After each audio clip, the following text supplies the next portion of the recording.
tonight, your child will likely have to take standardized tests this year, even as they take classes online from home. That's the message from the U.S. Department of Education. News 8's David Williams explains what this means.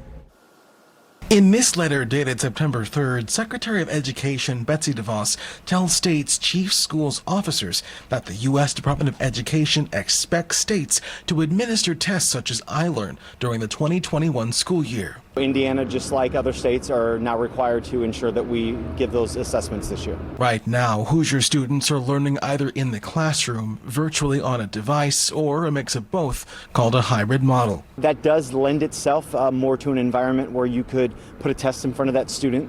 But when you have students that are all virtual, to provide those assessments is going to be difficult.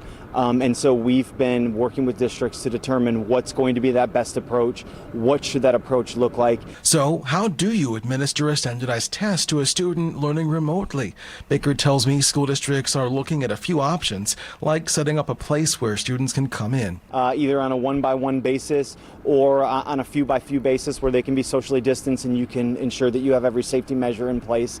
That is an option. Baker tells me Indiana's Department of Education has not yet heard whether these assessment scores will be used to determine teacher ratings and raises. When it comes to accountability, does assessment matter? And do we need assessments to really tell how well our students are doing? And we've said from day one that our educators know how their students are doing. They don't necessarily need a test to tell them. As all of this gets figured out, the state's message is clear. Student safety is number one.